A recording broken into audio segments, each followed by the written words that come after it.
race. And the question that comes to my mind is, okay, is this truly Donald Trump's party, or does maybe legislative experience matter? He has his chosen candidate, Darlene Graham, the sister of the late Lindsey Graham, but you've got two congressmen, a former governor, a businessman also vying for this seat. How do you see tonight going? Well, and this might be the one race where the president's endorsement matters almost a little bit less, if in any race across the country, because the thing about his endorsement of Darlene Graham is that no one really knows too much about her. 3 weeks ago, people probably couldn't tell you Lindsey Graham's sister's name. And now she's a senator. She's, running as the incumbent from this interim term she was appointed to, and she has the president's endorsement. He's posted about her on Truth Social multiple times. Now, she's started to post a lot on social media and get her message out there. She's done a couple of interviews on Fox News. But overall, the people of South Carolina are more familiar with a lot of these other candidates. She has, that last name recognition. But people don't know her personally the way they know some of these other candidates. Some of these other candidates were in the very crowded gubernatorial primary trying to get the Republican nomination there. Congressman Ralph Norman, one of them, he came in third in that primary and kind of started to run again because he's not running for re-election for his House seat. So there are these other people who the voters are more familiar with because they've been running very recently, or they're currently in office, formerly in office. So it'll be interesting to see if the president's endorsement holds as much weight as we've seen in other Senate races around the country. Jerome, let me go ahead and bring you in. Be curious to see how this race may be changed following not just the death of Lindsey Graham, and you have other people jumping in for the race itself, but Darlene Graham saying that she is going to run and then getting Donald Trump's endorsement. If I can, let me get you to share your screen and just walk us through, to Gabrielle's point, the last sort of 3 weeks of this race. Yeah, we'll share my screen.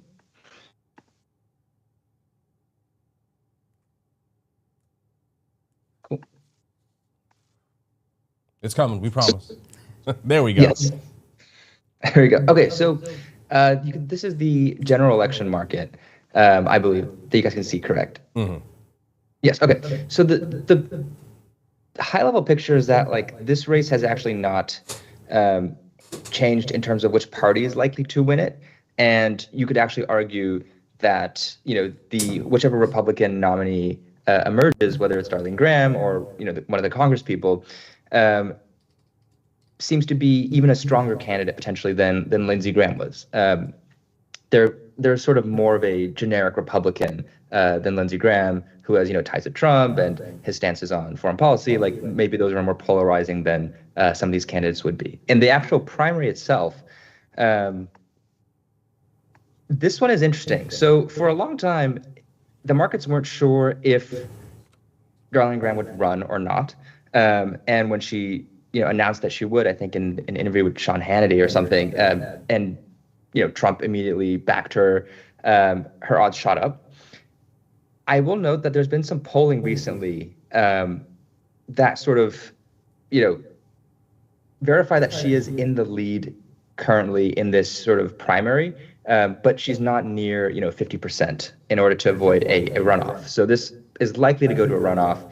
And in that runoff, it's not entirely clear that she has an insurmountable advantage. She's up, in the single digits, or down in the single digits a little bit to Ralph Norman or Russell Fry. So part of this is also watching who advances to that runoff potentially. The polling is a little bit split, but it seems like Congressman Russell Fry might be a potentially stronger nominee, or a candidate opposing her. But that is, it's the markets are saying that she has the edge, but it's not anything overwhelming. 62% is a lean in, rating speak. Okay. So I was talking to our colleague Judy Kurtz earlier today, and she sort of asked me sort of what I was looking for tonight. And I'd be curious to know, Gabrielle, how Darlene Graham gets treated, because usually when you have a front runner who's endorsed by the president, everybody's going to come out swinging for you. Everybody's got to knock you off your pedestal. How do you do that to someone who is in this race because her brother tragically and suddenly died. I'd be curious to know what you think, how the Mark Sanfords and the Ralph Normans of the world are going to have to land blows on Darlene Graham, figuratively, of course, while also respecting the tragedy that she's gone through. Yeah, it'll be interesting to see how they toe that line and if they actually come out and are very critical of her, or if they try more so perhaps to knock each other, because as we were just talking about, it almost looks like this is more of a race to get into the runoff. And so perhaps they don't go after her as much and just try to become that other person who gets to go to the runoff, because I think the consensus is it would be highly unlikely that we don't have a runoff. There most likely will be that runoff at the end of August in a couple of weeks. So that is one possibility. There is also the possibility that they do kind of talk about her lack of experience when it comes to actually being in Congress, which several other people in the field have. When it comes to Congressman Fry, it will also be interesting to see how they go after him, because it has been brought up a lot online, because he's on the ballot for his House race. He's choosing now to run in the Senate race, and the way South Carolina law works is that basically if he were to get the nomination and become the senator, that House seat will remain empty for several months. In different cases, the seats get filled at different amounts of time based on state law. And so for the House seat, it would be empty for several months. And so some of the opponents in the field have been very critical of him for choosing to run. And basically, if he were to win, then South Carolina, at least, his district would be down a vote for a period of time. That would also harm Republicans when we're looking at the midterms and, what the margins in the House and Senate are going to be. So I think there's a chance we see them really go after each other for things like that, instead of going after Darlene Graham, because you are towing this line where they all had relationships with Senator Lindsey Graham. He just died. You know how close he was with his sister. She's only in this position because of that. And I don't think anyone expects her to win outright in this first vote. So they would have the opportunity maybe to go after her more after the election next Tuesday. Yeah, it'll be interesting to hear see if we hear someone say, Darlene Graham inherited the seat. The only reason why you have this seat is because your last name is Graham. Jerome, who are you looking at sort of, at the other candidates not named Darlene Graham? We've got a former governor in Mark Sanford. Russell Fry, to Gabrielle's point, is sort of a younger face within the GOP.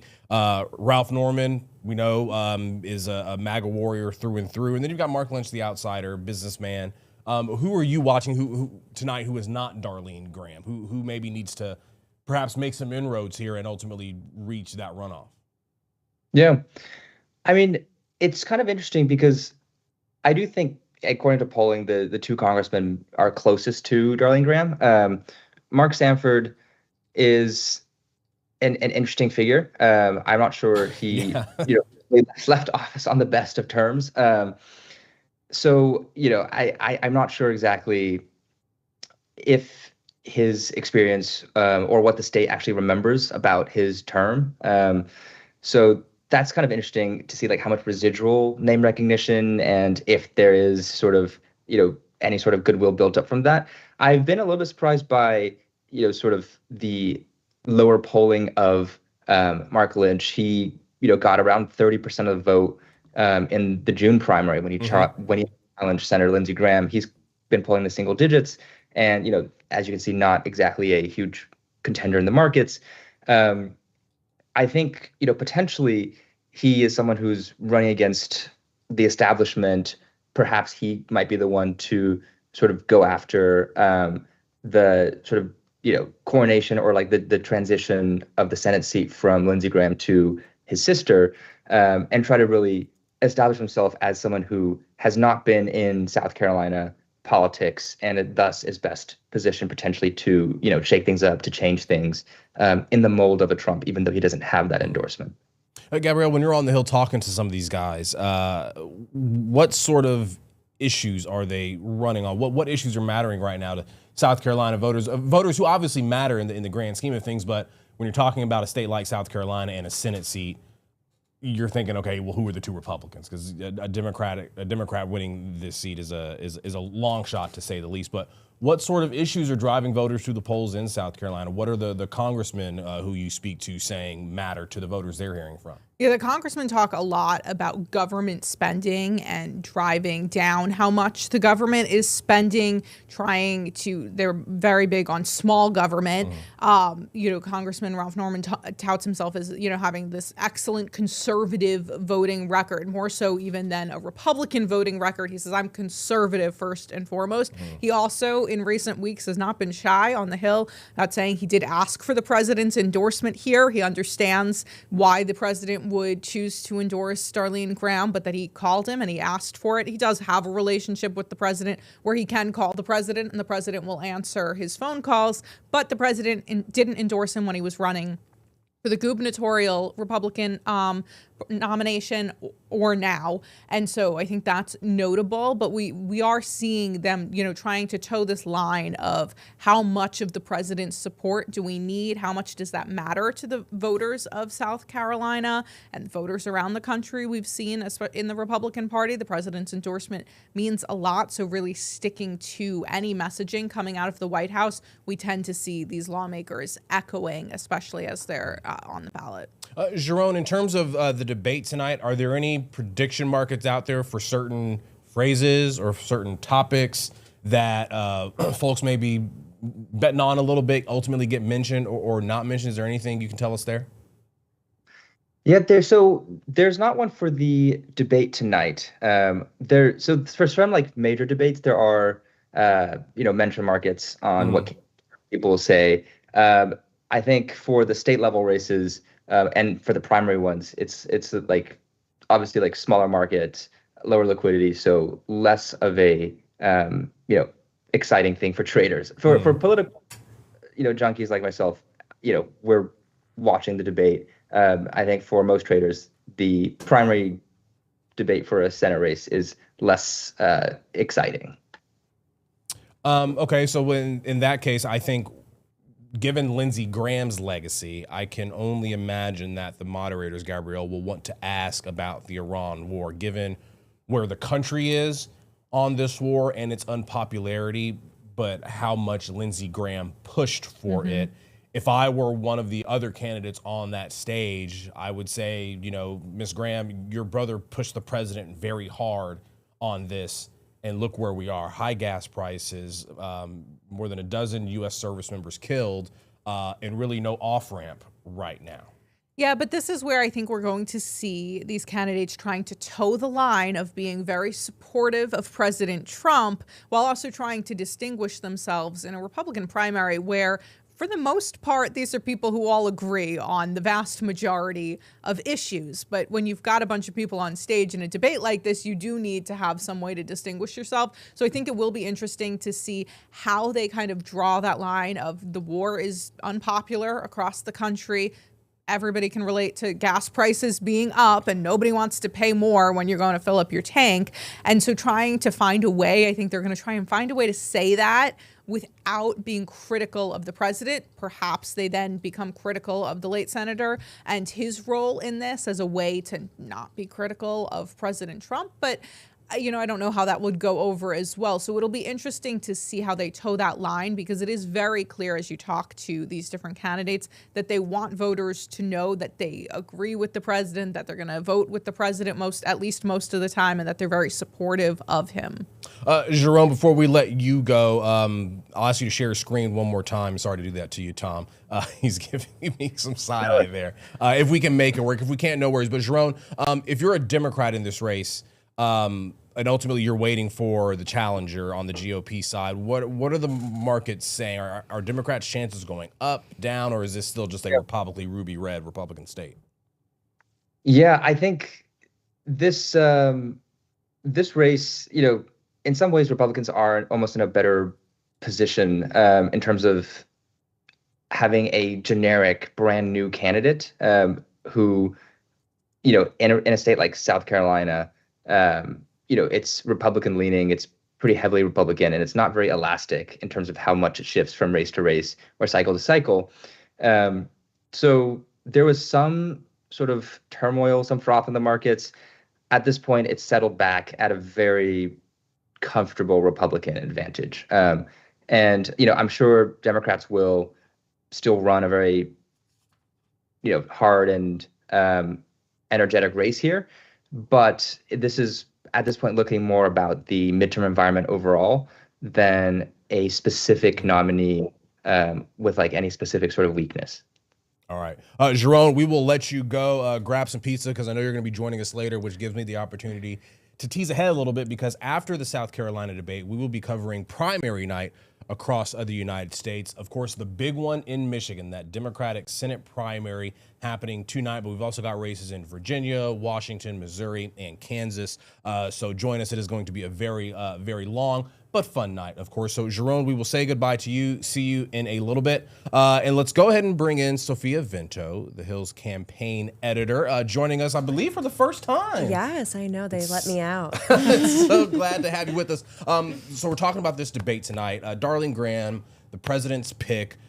She's got the feel-good story behind her in that her brother sadly loses his life. She steps in. They have a very tight-knit bond growing up together. What are you looking for in this debate tonight? If I have you put on your campaign strategist hat, if you're one of these other people in this race, what do you have to do tonight to make some inroads with voters and sort of drive some of the support towards you and not so much towards Darlene Graham? I mean, I think it's just making an impact in the sense of just saying something memorable and saying something that lands and sticks and resonates with voters. I watched last night where we were able to see some of the other candidates, including Darlene Graham, on the stage, and they are all pretty similar when you line them all up like that in South Carolina. And you do really need to, as you guys were mentioning earlier, tout that alignment with the president. And, although the president is, of course, endorsing Darlene Graham, I do think we're going to see all these candidates really hammer in on that, alignment with the president and support for his policy agenda. I think, someone that stood out to me last night, and being that they were quite on attack mode, was Mark Lynch, who initially ran against Lindsey Graham in the initial primary. And I think we're going to see that again tonight with him trying to take jabs at, career politicians like, Russell Fry and Ralph Norman. So I think just keeping an eye out for moments like that, because honestly, I do think there's such an anti-establishment mood. We're seeing that on both sides of the aisle, where a message like that could really resonate, especially with someone that is, a bit lower down in the polls, where we see, Senator Darlene Graham and some of the representatives really in the lead at this point. And look, we've been asking these questions about what these candidates will have to say, how they can land a punch, but also making it a different dynamic is the fact that as of right now, Darlene Graham's not participating in this debate. She has decided not to do it.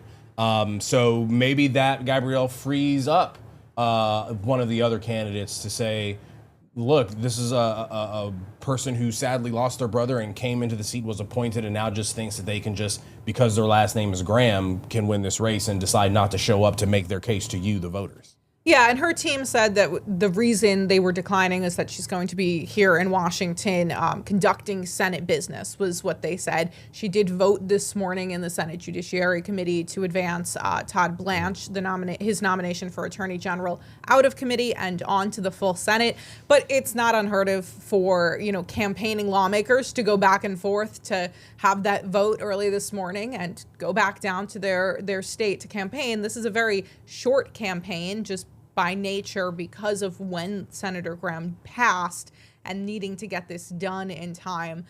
There's not a lot of time, and then it took 2 weeks to have the funeral for the late senator, and I think that there was, a little bit of reluctance to really push the campaigning from everyone too hard when she said she was going to run until after that funeral, that many of the other people who are in this campaign were at and involved in, because they had relationships with Lindsey Graham as well. And so it will be interesting to see, how voters react to that. If you are turning, the TV on and you haven't seen her, she's been very active on X, but if you're not following her there, if you're just not a person who uses that platform and you aren't learning a lot about her, are you cool just with her name and voting for her based on her brother, or does that kind of turn you off, and would you prefer someone who you've seen make their case, some of them who have been making their case very actively for different political offices for a little while now? Sophia, if you're the Democrats here, do you see an opportunity maybe if you can get the right candidate and run an effective race, or is the storyline for the Democrats out of South Carolina just going to continue to be when the primary is going to be held?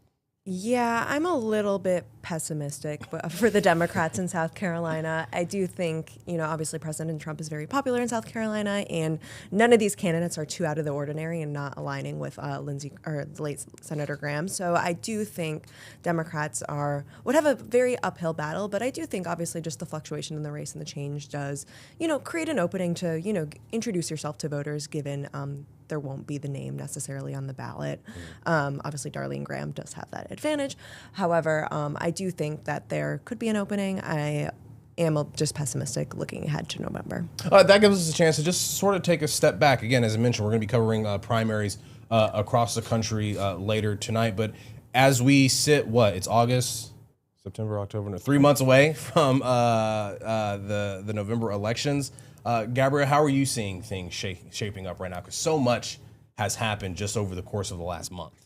Yeah, even the last week when you're looking at the Senate has been just jam-packed with different things going on. We've seen candidates or senators that are no longer candidates because the president didn't endorse them, kind of really causing problems for the president's agenda. And so I think it speaks to the importance of the president's endorsement, at least in the primary process. But it's going to be interesting to see across the country what that does for the general election if perhaps the president, doesn't endorse who is the stronger candidate for the general election. Does that hurt Republicans in the long term? And so there has been some concern in the Senate. We see it with Leader Thune. I was at, a stakeout last week where he was in, a committee hearing, and we were all trying to kind of find out how the leader was feeling. And there's been a lot of tension between the leader and the president recently. And I think it's because there's this feeling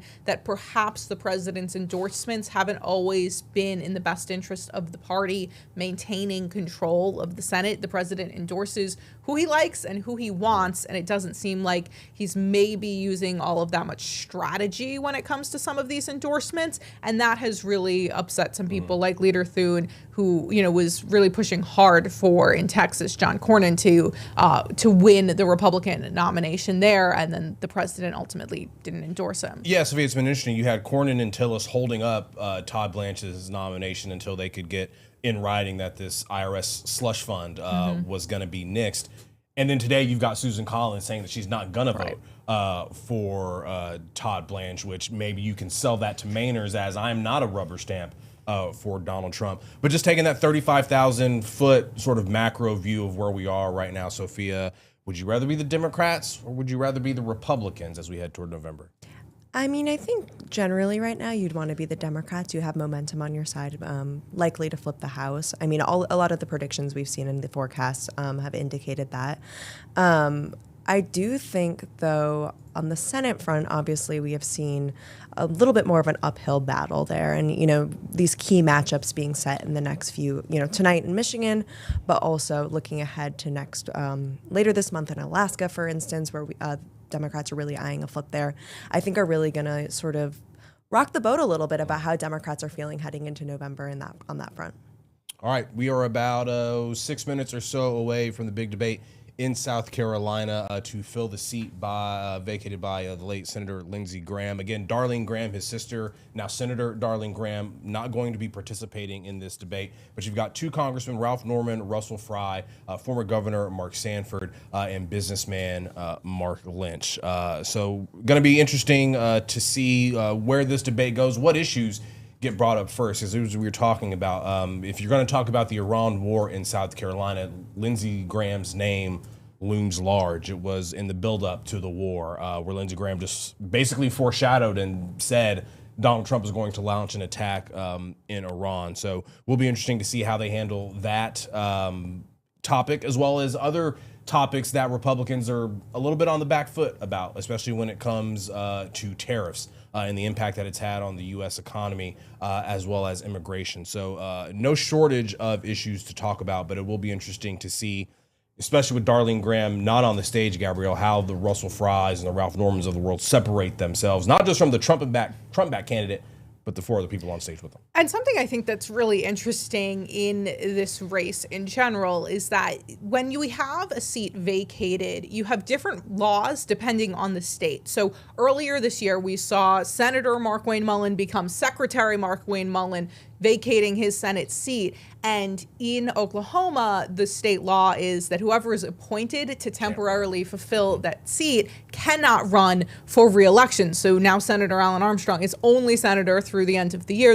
Will be that election, and he's not on the ballot. So it is interesting that in South Carolina, not only is the person allowed to be on the ballot, but they chose somebody who then ultimately did want to run, because typically being an incumbent gives you an advantage, but we don't know in this case, since this is kind of an incumbent nobody knew about a couple weeks ago, a month ago, will that give the same advantage in this type of primary, especially when it's almost a flash primary, how quickly this is all coming together. Yeah, in very short order, we've seen this a couple of times, this election cycle, where we've had a primary and then a special election, or a special election, and the winner of the special election has to run in another primary, ultimately to run in the general. So no shortage of storylines there. Just as we sort of wrap up and get ready to send everyone off to this debate, Sophia, anything else you're looking for tonight? Maybe not just in this debate, but some of the primaries that are out there? I mean, obviously all eyes are just on the progressive far left wing of the Democratic Party. Might that be in Michigan, the Michigan Senate race, but also obviously some down ballot House races. We have a House race in Missouri as well. On the debate front, I mean, I am really curious to see, we saw last night at the first debate that Russell Fry really took aim sort of slyly at Darlene Graham for being appointed to the role. So I'm really curious to see if he really tries to sort of play up his record and lean into that. But obviously her not being there sort of throws a thorn in that messaging. So I'd be curious to see if he leans on that again, or even if Lindsey Graham comes up more. You know, he was sort of on the back burner, obviously, given his untimely death. And I think that I'd be curious with Darlene Graham not on the stage if they are more likely to maybe even take jabs at the senator or try and distance themselves from the senator as well. So I'll definitely be on keeping an eye out on that as well tonight. All right, so we are about just 2 minutes away from the start of this debate. Going to be going on in Mount Pleasant, South Carolina, in the Palmetto State. Look, guys, thank you so much for joining me tonight. It's really fascinating to be here. I feel like it was only yesterday where we were wondering if Lindsey Graham was going to win his primary, because there was perhaps some faction within the GOP down there in South Carolina that was not too pleased with him. We'll see if that ultimately rubs off on his sister, or if this is indeed her race to lose. But it is another test of Trump's endorsement powers. Not in a swing state, of course, in a ruby red state, but maybe there is an opening for the Mark Sanfords of the world, the Ralph Normans, the Russell Frys of the world. So we will just have to see. Gabrielle, Sophia, anything else before we go that you guys want to add? One final word? What do you think? No? You know, I think the real key tonight is going to be differentiating yourself when you agree with the vast majority of things everybody else on the stage is going to say. And I also think we got to look out. We've seen this a lot in Congress lately, where these lawmakers or candidates are trying to have that perfect social media soundbite. So I think they're going to be aiming for that again, to clip it, post it on their social media, use it as a campaign tactic.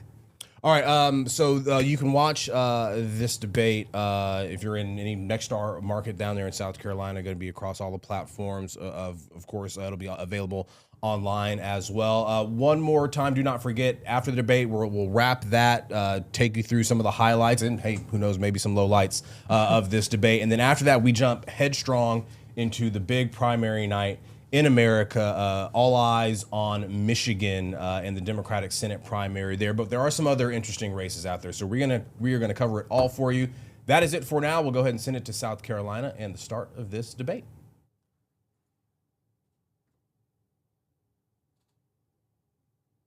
For 23 years. Now, all eyes are on a special election 1 week away to determine which Republican will defend his seat. Russell Fry. I know what it's like when every dollar matters because my family lived it. Mark Lynch. Well, I'm the only one that's not a career politician. Ralph Norman. We just have not been able to get anything passed. I want to change that. Mark Sanford. This is really about affordability for all of us as South Carolinians. Who will emerge and distinguish themselves as South Carolina's next Republican nominee? Find out tonight as they make their case to win your vote.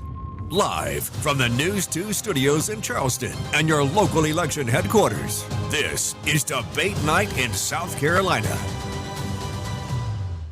We have 4 of the leading candidates here tonight. Senator Darlene Graham was unable to join us because of a potential Senate vote. Good evening from WCBD News 2 in Charleston. I'm Carolyn Murray. And I'm Alicia Barnes from Queen City News in Charlotte. And we are your moderators tonight.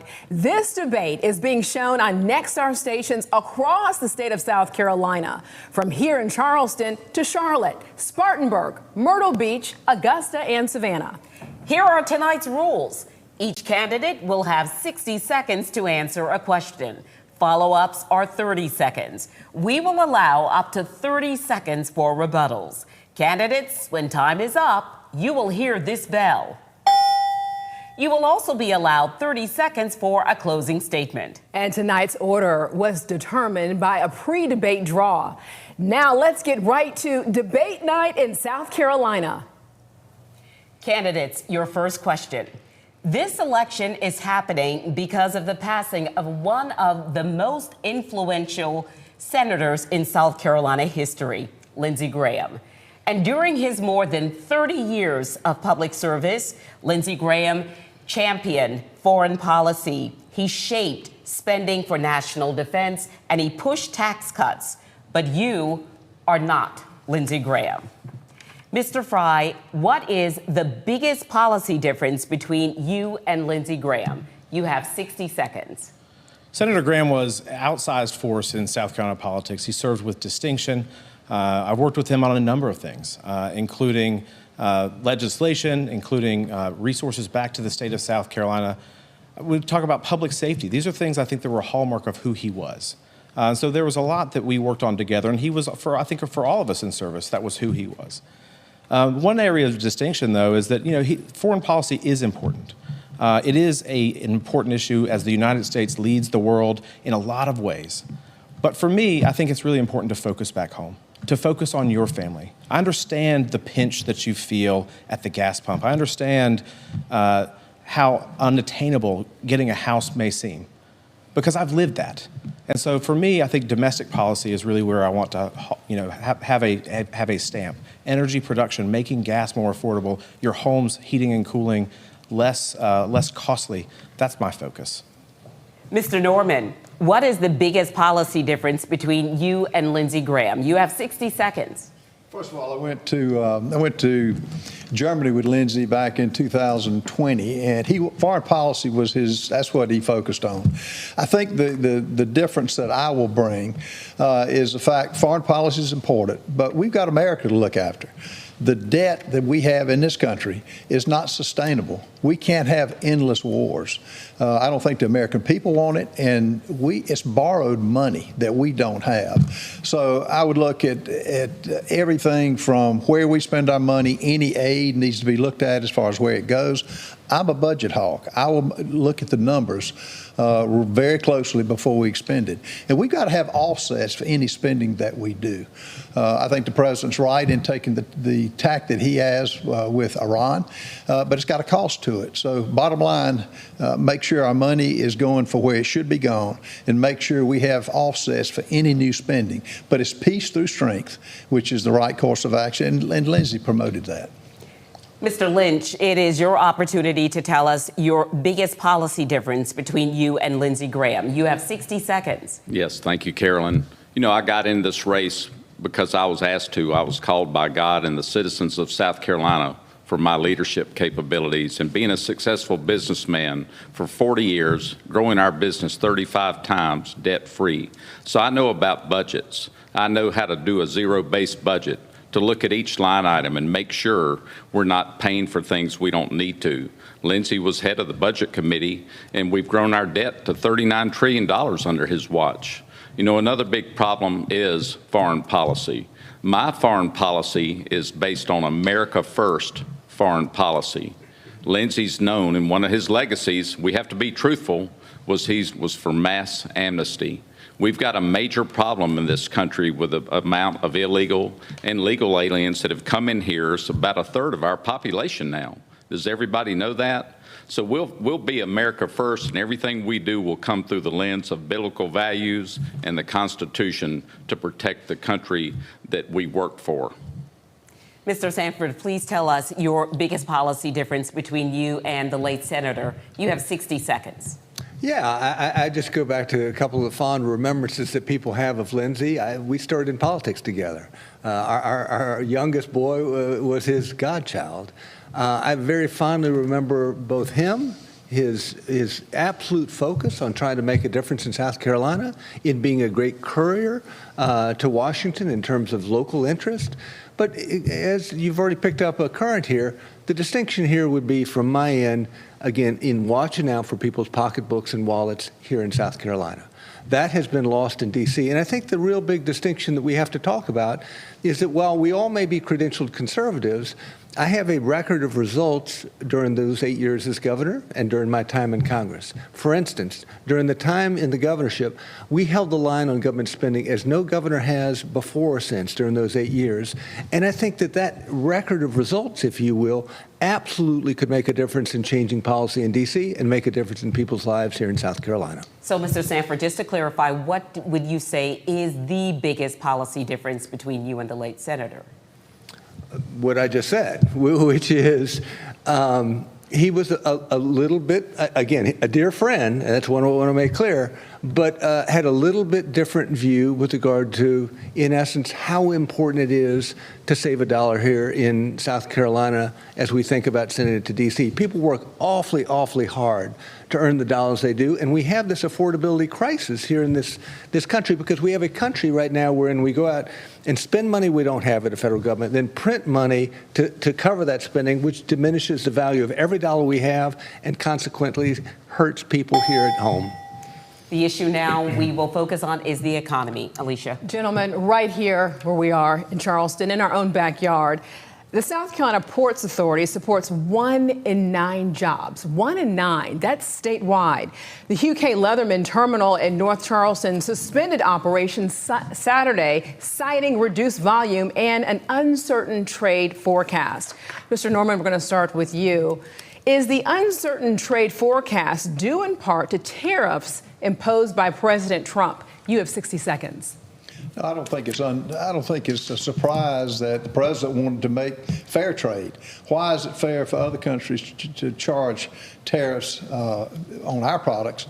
It's reciprocal trade, which makes sense. It's caused some problems, but look at the money that it's generating. Look at the industries that's now coming to America that under the Biden administration was non-existent.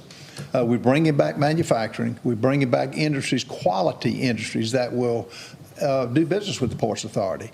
And South Carolina's on the cusp of growth that we've got to manage, but it's got to be quality growth.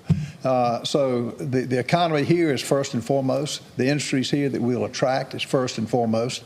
Tariffs, I think the president has done a good job of using that as leverage to aid America and make it fair trade. And I think he's 100% right, and he's balanced it with trade as he's reduced some and he's raised some. But fair trade is what we want.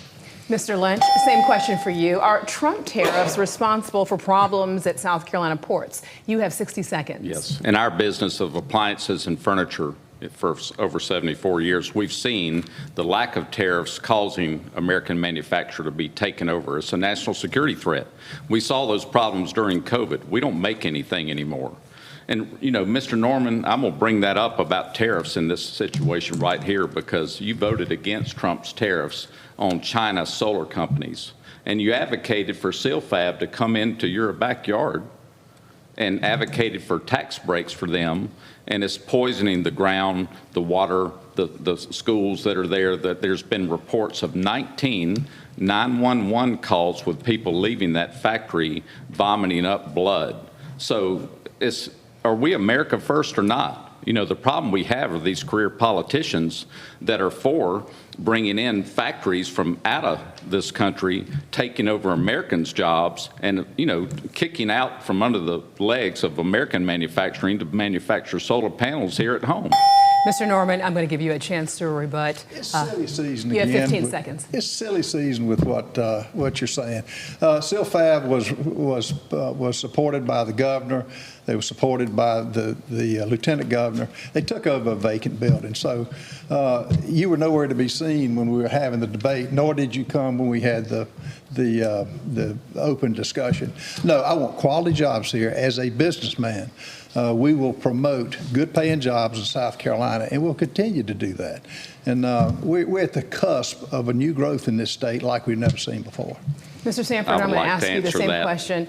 Mr. Lynch, you'll have a chance to be able to address that in the next question. For now, Mr. Sanford, let me ask you the same question. Are Trump tariffs in part responsible for the Leatherman Terminal suspending operations? You have 60 seconds.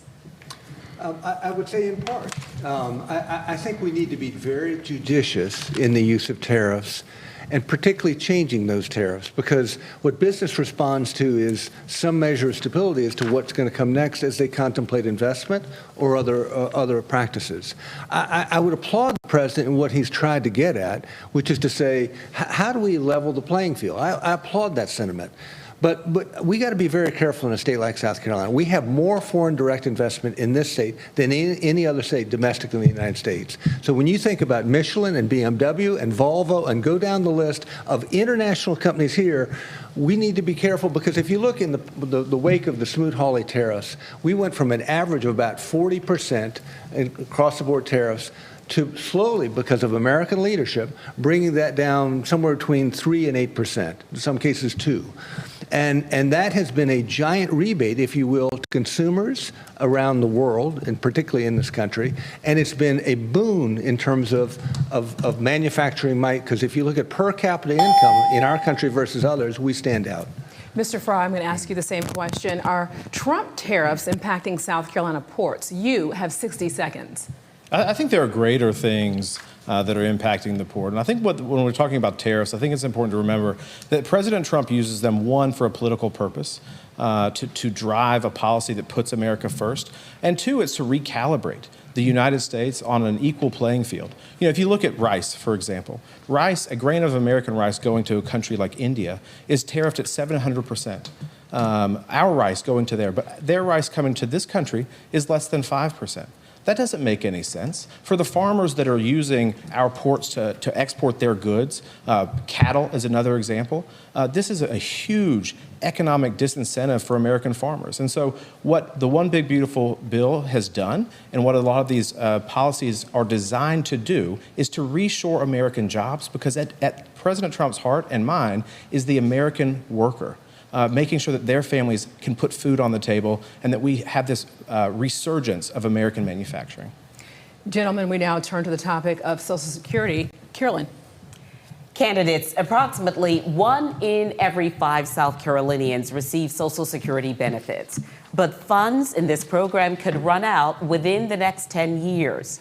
Some options to help the program include raising the retirement age, updating the cost of living adjustment, targeting benefit cuts to higher earners, and lifting the Social Security tax cap.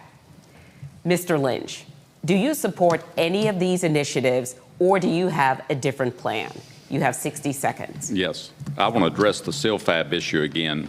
I was with the organization called Move SilFab last week. Mr. Lynch, you will have an opportunity to do that in just a moment, but if you could please just answer this question, and perhaps we'll have an opportunity to do that. Thank you very much for that.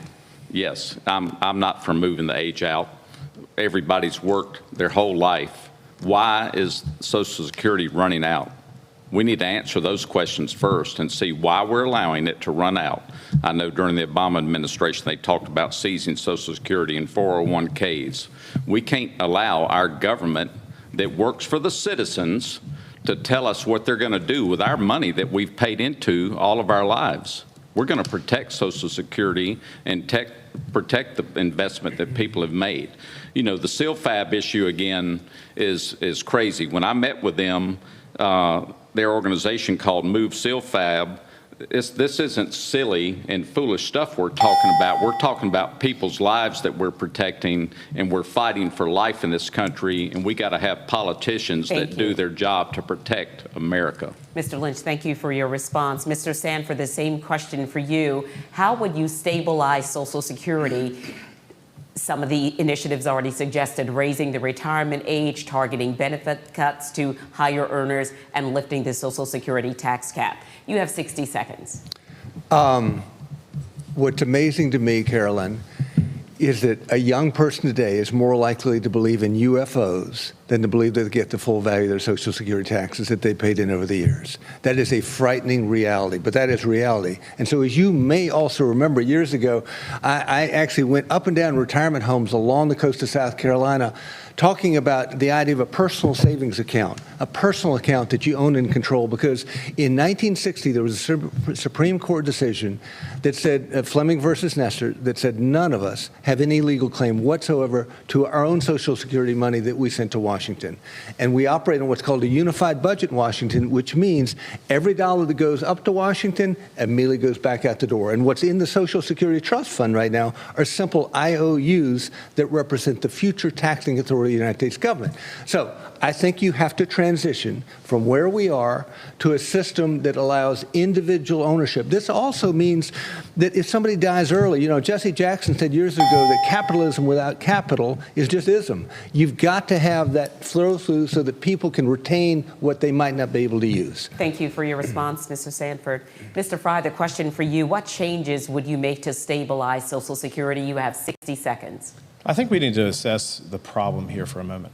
That somebody like my son, James, who's 9 years old, I think it was mentioned earlier, is he going to grow up in a country that no longer has this? Fortunately, I think with the Trump administration, we have a backstop for the next generation with these Trump accounts. I think this is a huge step forward for a personal account that follows the child. I think that's a big step.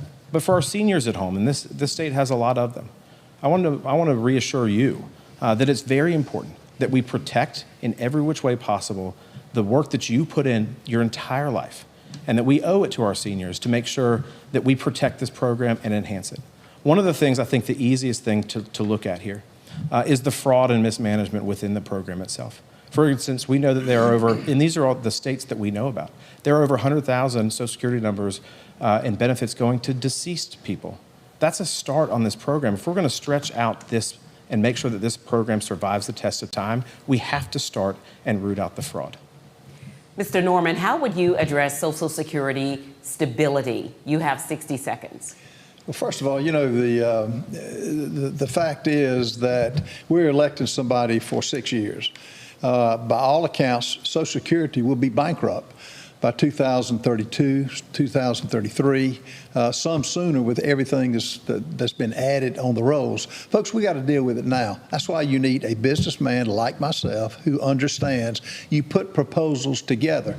Look, what's happening in Congress and the Senate on steroids, you don't hear any plan that's being put out there, like letting you spend your own money, giving it back. The American people are smarter than politicians think we are. The biggest fraud is they're using our money. As Mark said, we've got notes in the bank. They've confiscated all of it and are spending it on things it shouldn't be spent on. We've got to come up with giving it back to them. We got to look at the taxation, put a plan together. But when the media demagogues everything, we can't be scared about putting a solvent plan. It can't go the way it's continuing to go. We've got to stop it and put something on the table. And I will do that. Candidates, we are now moving to the issue of the filibuster. Alicia. Thanks, Carolyn. And we want to be able to have a quick question here about the filibuster. So President Trump has called to end it, which would allow a simple majority to pass legislation. We'd like a show of hands, and then we will allow you to explain your answer. So by raising your hand right now, do you support eliminating the Senate filibuster? All hands raised. Okay. Well, Mr. Sanford, we're going to start with you. You raised your hand. You have 30 seconds. I believe in a constitutional construct for the way that the Congress works. And if you look at the filibuster, it's a relatively modern invention. It actually came about in 1975. And so I go back to a real filibuster, as Strom Thurmond did years ago. You want a filibuster? You stand there as long as you want. But you can't have a fake filibuster, which is what we have right now. You go, you say, I'm going to threaten a filibuster. You go out, you're gone for a couple of days. Let's go to a dinner. Let's go to a lunch. Let's go to the movies. And it's, quote, still a filibuster. That's not a filibuster. We need to go back to what the Founding Fathers proposed in this front. Mr. Fry, you raised your hand. You have 30 seconds. People are very frustrated with Washington, D.C. right now. And why is that? It's because Washington, D.C. is broken. It's not responsive to the needs of the people. When we think about where we are economically and the pinch that people feel in their pocketbooks, how are they going to afford gas? How are they going to put groceries on the table? How are we going to define the next generation of energy? It's because of the Senate and the broken rules that they have, the archaic rules. We need to shake up the Senate. We need to change this way and make sure that this Senate is more responsive. Put a fighter in the United States Senate, somebody who's ready, who's battle-tested and ready to fight for you, because this moment is very important. Mr. Norman, you raised your hand. You have 30 seconds. Well, I'm tired of hearing we don't have the votes to end the filibuster. We don't have the votes. When have you tried?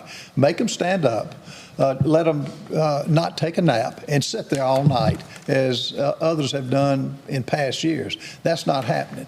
And it's, the thing about it is stopping good legislation. The Senate is where the good bills go to die. And why not try this? If the Democrats ever get control, they're going to do away with it anyway and change the landscape of this country like we've never seen before.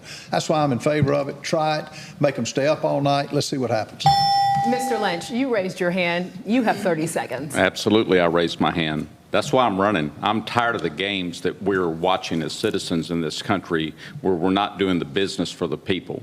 A filibuster is just a shell game. It's a stall tactic. We can't do that in our business. We can't close our business for 45 days. We have to get to the facts, analyze them, and make a decision. We've got to keep the people in Congress accountable. The problem here is the politicians that are in office now not doing anything about it. I've talked about this for months in this campaign running against Lindsey Graham, and I won't put up with it. We'll nuke the filibuster and do business where the people can see how we vote. Mr. Votes Lynch, have to be held accountable. Your time has expired. Thank you. Well, let's talk about now the responsibilities of the U.S. Senator, the job you are all vying for right now. So in the next 2 years, President Trump may have the opportunity to appoint another Supreme Court justice. Again, we're going to start with you, Mr. Sanford. What is the one question you want answered by the nominee? You have 60 seconds. Are you a traditionalist with regard to looking at the Constitution? A lot of people take a very liberal interpretation of what the Constitution says or doesn't says. I think I'd be rather strict in the view of, are you adhering to the Constitution or not? Mr. Fry, what is the one question you want answered by the Supreme Court nominee? You have 60 seconds. I think it's important. Look, the Supreme Court defines a lot about what happens in this country. We've had battles over the years. And so for any nominee, who do you want in the fight defending President Trump's nominee? We go back to one of Lindsey Graham's hallmarks as a United States Senator. And we all remember the Kavanaugh hearing, that Kavanaugh was not, he was looking like he was going to go away and that he wasn't going to survive this fight. And it was Lindsey Graham who launched really a comeback tour for Justice Kavanaugh. You need somebody who is battle-tested, who understands the judiciary. Strict constructionism, how they interpret the Constitution, is critically important. And so it's really, as we look at this, as we look at who might that person be, do they interpret the Constitution as the founders intended? And having a senator in there to battle for them, for the president, is critically important. Mr. Norman, I'm going to ask you the same question. What is the one question that you want answered by the Supreme Court nominee? You have 60 seconds. Are you a strict constitutionalist? Will you abide by the Constitution? Or are you going to be a politician in a robe? That's what the Democrats have put up. That's why the Democrats are talking about expanding the Supreme Court and everything else. What I will do as a senator, we've got 107 judges that are waiting to be confirmed. All the Senate has to do is call for a 10-day recess. They won't do it. They're causing harm for this country. So it's not just the Supreme Court. It's 107 judges they're holding up let the president make a recess appointment. That's fair to the public. That's not fair to have that many. And that's the hatred that they have for this president. And it's what the American people need to know by electing Democrats. I'm not at odds with Republicans. We've got to replace the Democrats who have gone off the rails with their socialistic ideas. We can't abide by it. Mr. Lynch, I'm going to ask you the same question. What is the one question you want answered by the Supreme Court nominee? You have 60 seconds. Yes. My main question is, does the judge love Jesus? When our country was founded, it was based on biblical values. We came here to worship the one true God. Our laws have to equal God's laws. So I got to know where this judge is on his biblical values. The Constitution was written from that to protect our God-given unalienable rights. And Russell, that's good to talk about Kavanaugh, but all the other judges Lindsey picked have blocked all of President Trump's agenda, like Judge Sotomayor, Kagan. Judge Herson blocked Trump's executive order when he first got back into office again to end child mutilation surgeries, to stop the transgender surgeries of our children. And Judge Herson blocked that. And Lindsey was one of the several Republicans that voted for Judge Herson. And he picked all the judges that Obama and Biden wanted, and we're dealing with the consequences of that still. Candidates, we now want to turn to the topic of foreign policy. Carolyn. Candidates, South Carolina has benefited from millions of dollars in Chinese investments, but the People's Republic of China is considered one of the United States' strategic adversaries. Mr. Fry, should hostile foreign governments be allowed to purchase things such as farmland, businesses, or strategic assets in the United States? You have 60 seconds. Absolutely not. The CCP, the Chinese Communist Party, is one of the worst offenders against the United States. They do not have your best interests. And they come here and they invest money, and it's under the guise of trade or whatever it may be. But we know that they are stealing our technology. We know that they are spying. I live in Surfside Beach, my hometown of Surfside Beach, where a Chinese spy balloon was just taken down over our shores. The threat from the Chinese Communist Party is real. We have to confront that challenge, and that means stopping their farmland investments that are near our military installations, or stopping them, period, in the United States. We can trade, we can do things from afar, but what people are really concerned about is what happens next. We know that they're a bad actor. We know that they manipulate their currency. We know that they suppress and try to eliminate jobs in the United States, and we know that they're a direct threat to our military security. We have to confront this challenge. They are the biggest geopolitical challenge that we face. Mr. Norman, we'd like to hear from you. Do you believe that foreign adversaries should be allowed to buy assets in the United States? You have 60 seconds. Of course not. It's ludicrous. They're buying land here in Columbia, South Carolina, and other places across from our military. You got to stop that. When I'm senator, I will make it so hard for them to, if we don't buy it back in South Carolina, we're going to make it so hard to develop that they can't do it. But it's other things. Look at TikTok. Would they allow a TikTok in China? No. What about the balloons that they China put all over this America? It was near a utility installation in York County.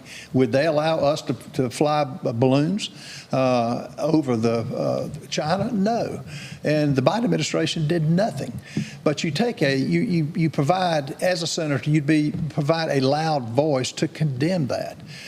You don't allow China to not only buy land, but look at what they're doing on buying our hog producers. The money is with child labor. So they're our adversary. We have to treat them like an enemy. They are a huge threat to this country, and we need to recognize that and put politicians that will call them out and stop it.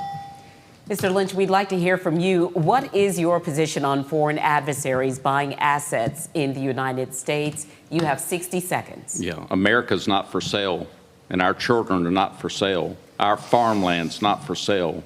It's a national security threat that we can't grow our own food or have our own cattle. Again, we've seen all that during 2020, how vulnerable we are. China makes our pharmaceuticals. That's not a safe thing. But, America First policy America First foreign policy doesn't do business with enemies that have declared war against America. China has declared war. I will cease all foreign aid and diplomatic relations with any country that's declared war on America. And they're doing it by bringing fentanyl in through Mexico. China and Mexico are cooperatively working together. They've killed over 70,000 Americans on average a year. We lost 58,000 American soldiers during the Vietnam War. They've murdered over 400,000 with fentanyl. America needs to wake up. This is a problem that's happening because we have the wrong people in office. I won't put up with that. Mr. Sanford, we would like to hear from you. Do you believe that foreign adversaries should be allowed to buy assets in the United States? You have 60 seconds. Let me say declaratively up front that I think China is a major competitor and a real strategic threat. I'm worried about what they're doing in the South China Sea. If you look at what they're doing in Mischief Reef and the Spratly Islands, it's really, really concerning given the amount of trade that goes through that channel of water. So I think that they are a trouble, but I think we got to be real here. I mean, Volvo is owned by China. And are we saying we're going to get rid of Volvo? I mean, I think the real practical question is, if somebody buys something, I'm for as much foreign direct investment because direct investment leverages human capital as possible. The question is, can they drag it out of here? If you got a plant here in Berkeley or Dorchester County that you can't drag out, I think we need to look at it very carefully because the real issue is this. There's a lot of talk about farmland or timberland or other things, but we're not talking about the fact that we're a major borrower from China. I think that's the bigger threat to American security. In fact, Admiral Mike Mullen, when once asked what's the biggest threat to American security, answered the national debt. And if we don't address that problem, we have a real problem with China. Thank you for your response. And now, candidates, we move to the topic of the war with Iran. Alicia. Thank you, Carolyn. We are entering the 6-month mark of the conflict with Iran. And the president says that we are very close to a peace deal. Mr. Norman, I'm going to start with you. In your opinion, can the war with Iran end if Iran maintains some degree of a nuclear program and retains some control over the Strait of Hormuz? You have 60 seconds. Well, first of all, Iran's been at war with America for 44 years. It's killed our servicemen for that number of years. The president's done the right thing to take them out of commission where they can make a nuclear weapon. Biden paid bribe money to the tune of Obama paid bribe money to the tune of billions. Biden was basically numb to it and let it go. The president did the right thing to take them out by the air. Now, I trust his generals, Raising King, Jack Keane, and others are giving him good advice. He's destroyed most of their ability to what they're doing. They've got a group of madmen that are the last remnant of making Iran what they want to do, which is destroy America. And he stopped that. But we need to take them all out. Boots on the ground, I don't think America is willing to go now. But I think he's done a tremendous job to destroy him, and he'll continue to. And I think at the end of the day, he would totally destroy him. Mr. Lynch, I'm going to ask you the same question. Can the war end if Iran maintains some degree of nuclear program and retains some control over the Strait of Hormuz? You have 60 seconds. I agree with our commander-in-chief, President Trump. Iran cannot have access to a nuclear weapon. I believe we've seen that, and they can't have it. That's why we're there. But it's time to bring our troops home now and protect our men and women and work on the affordability issues that the gas prices and everything our people are dealing with at home. You know, and we have a war right here at home we have to focus on. Islamville has been in your backyard, Ralph, in York County for 43 years. Sheikh Ali Bulgaric is a head of the Muslim Association in America. That's a known terrorist organization, and that was one of the first Islamic training camps in America out of 132. I've been dealing with this since 2014. I brought it up to you at an event about 4 years ago, and nothing's been done about it. And people are concerned about the terrorists here inside our walls. What are we doing about that? It's time to get to business and shut these people down. Mr. Norman, because Mr. Lynch mentioned the fact that you have done nothing about it, I'm going to give you 15 seconds to rebut. Look, Sharia law is one of the biggest threats we have. We have got to make it public now. They quietly went into the different communities, not just in York County. They tried to build one recently in Lancaster. You've got to get the people involved to stop any new construction.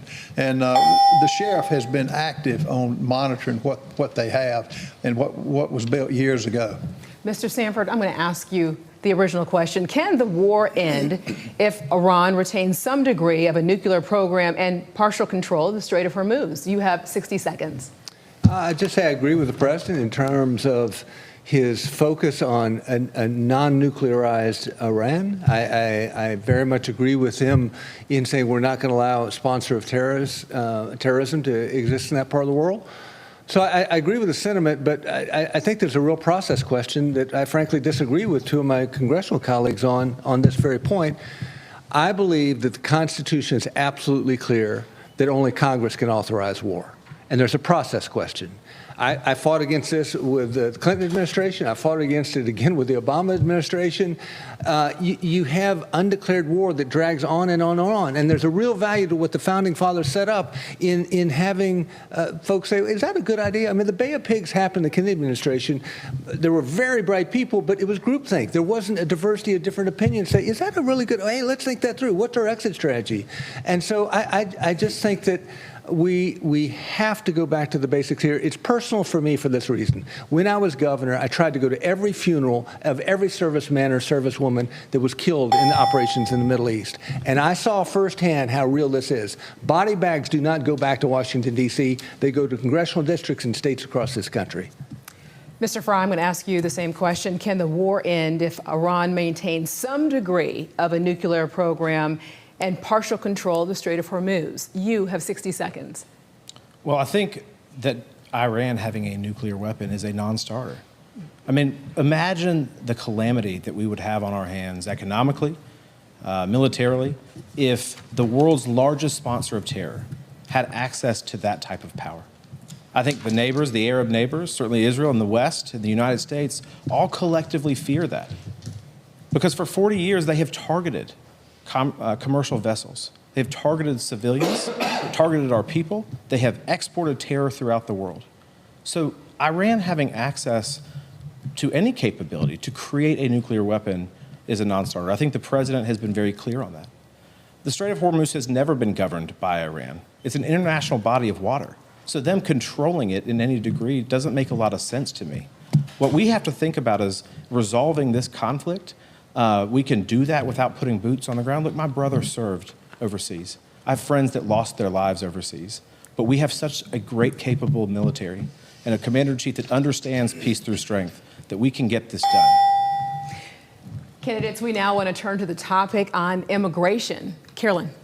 Candidates, South Carolina mandates employers use the E-Verify program. Now, this is a program, it's free, it's a web-based federal system that allows employers to confirm employees are legally authorized to work at private companies in this country, but not every state uses E-Verify. Mr. Lynch, we begin with you. Should there be a federal law requiring all states to use E-Verify in the hiring process at private companies?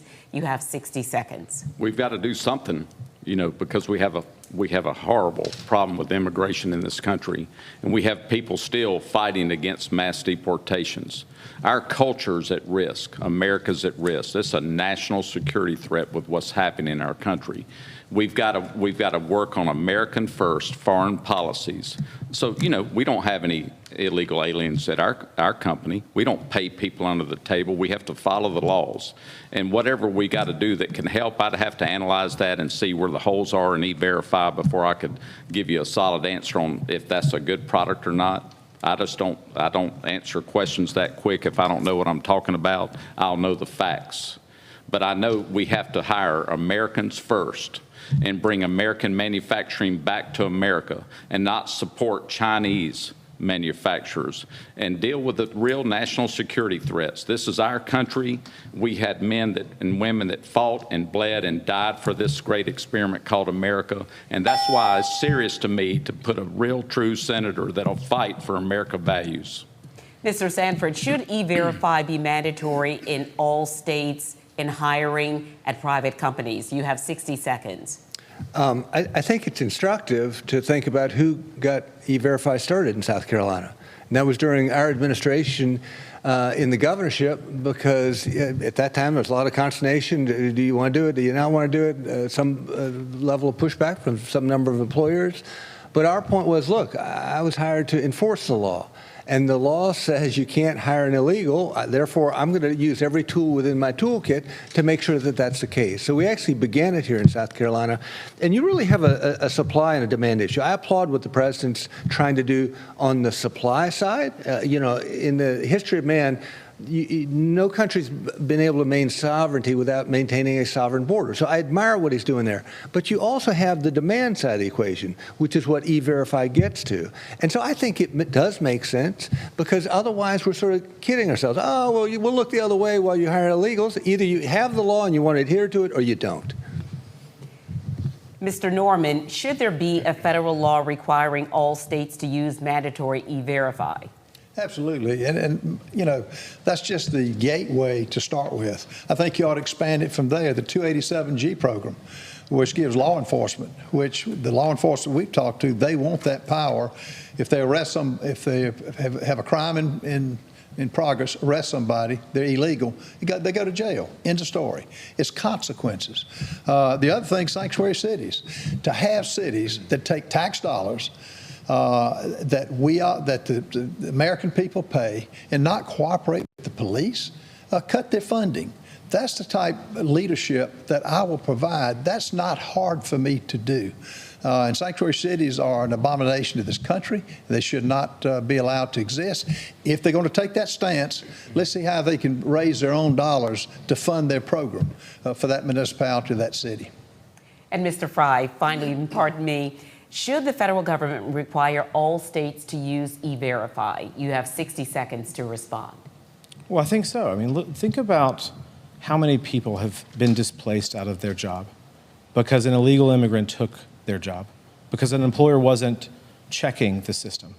Think about how many people have seen an increase in their rent because of the 20 million people that Joe Biden imported into this country, the loopholes that they exploited. And so you have states that do this correctly. They want to be good stewards. They want to be good actors. They want to do the right thing and follow the law. But you have states that absolutely do not. On E-Verify, on sanctuary cities, what this has created is an economic nightmare for the American worker and the American family. And so you have to bring this parity on task. You have to make sure that our states are working together with the federal government to make sure that we don't have these illegals working in our society.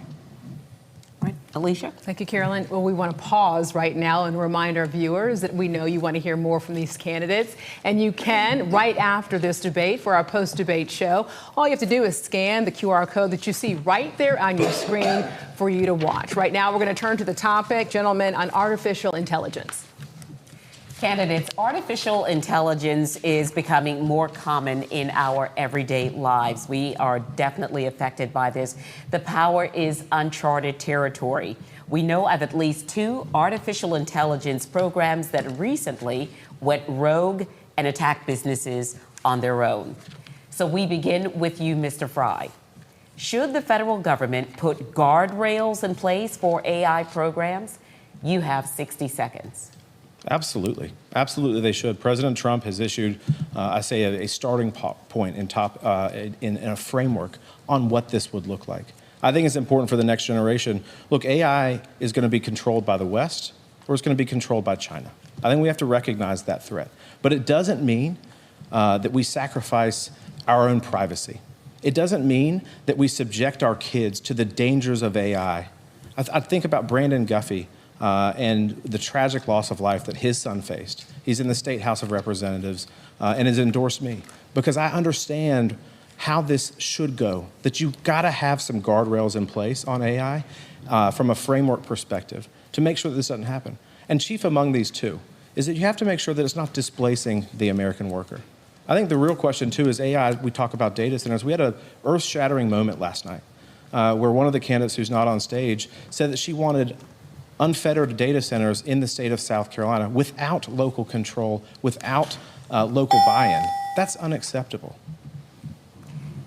The question comes to you at this time, Mr. Norman. Should the federal government put regulations or guardrails in place for artificial intelligence? You have 60 seconds. Yeah, but we got to realize the federal government is us. It's the American people. We've got to make sure that what's coming down from the federal government makes sense. How do you do that? You get with your cybersecurity experts, your FBI, and make sure that they have buy-in and that they are putting the guardrails and telling the federal government what makes sense if we're going to pass a law. That's what's got this country in trouble now is mass regulations that don't make sense. It's scary with AI. When our grandchildren can hear on a phone a person that talks just like the grandparents or the parents, that's scary. And it's a problem that is with us, and we've got to deal with it. So, yeah, absolutely. But the federal government needs direction from the local communities, the local experts, law enforcement. They face this daily, and we need to get their buy-in and say, what can we do to fix it? And this is just, it's many other things we need to get buy-in to. But the federal government needs to take directive from we the people. Mr. Lynch, should the federal government put guardrails in place for the use of artificial intelligence? You have 60 seconds. Yes. We need politicians that understand guardrails. You know, data centers are a threat to our neighborhoods. It's a noise pollution situation. It's devaluing our homes. It's putting a strain on the water levels in our communities. It's going to increase the electric grid, and the people are going to be paying for it. I'm not for that. We need politicians that will be good stewards over the people's money, and we've got to bust up the big, massive organizations and corporations like OpenAI that's controlling the money and deciding what they're going to do.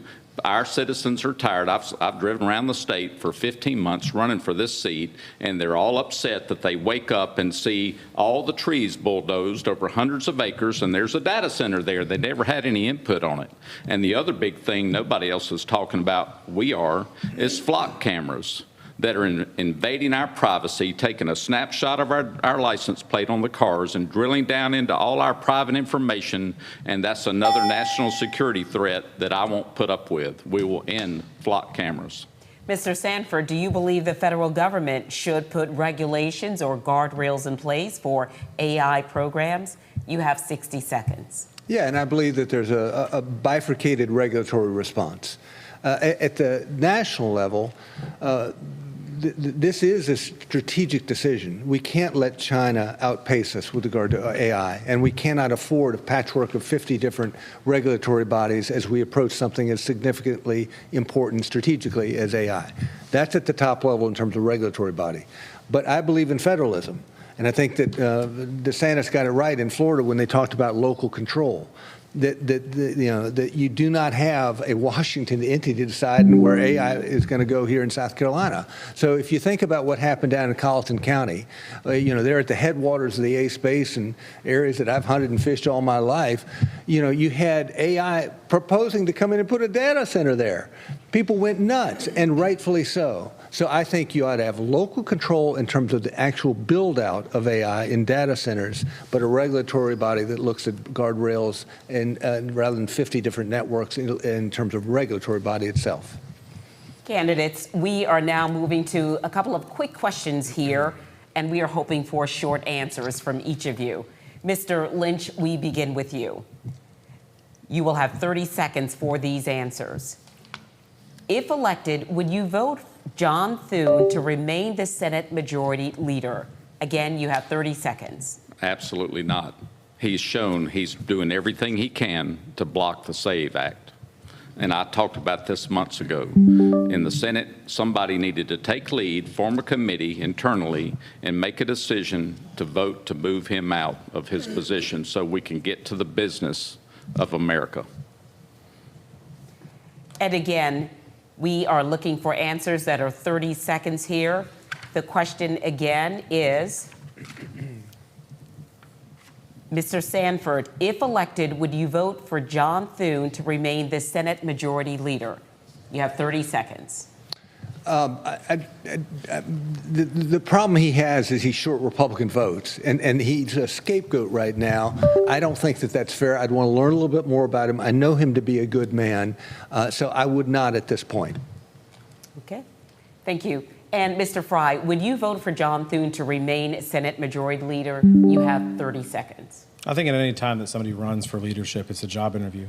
And so certainly there's been successes and there's been failures. There's still time on the clock to see how that looks. And I think ultimately in the next Congress is who is going to best drive the president's agenda. That's what I'm looking for in any majority leader.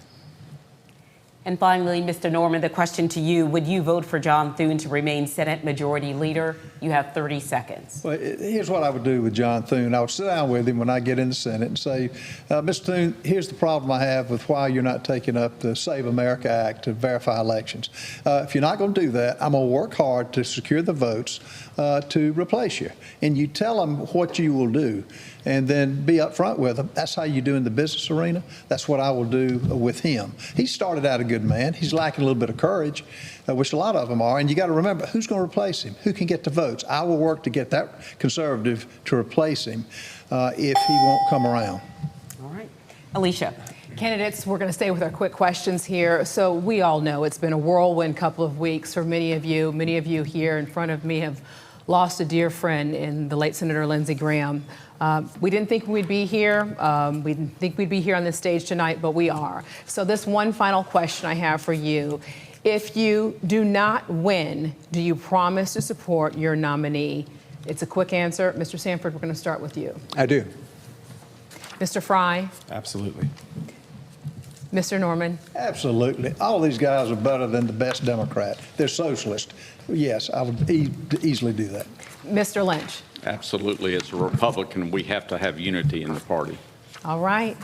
Gentlemen, thank you so much for your answers. Carolyn? That's right. Candidates, again, we thank you for participating in this debate tonight. Each of you has time for a closing statement, another opportunity to speak with voters and potential voters. And we did a separate card draw for closing.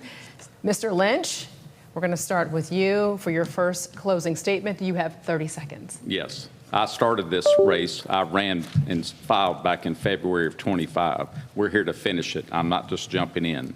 When we're talking about security and the border and E-Verify and 287G, having to talk about these things is failure of what's causing these issues at the root. We don't have good border security, and we're letting people get through, and we're trying to clean it up at the end when they're applying for a job. It's too late at that time.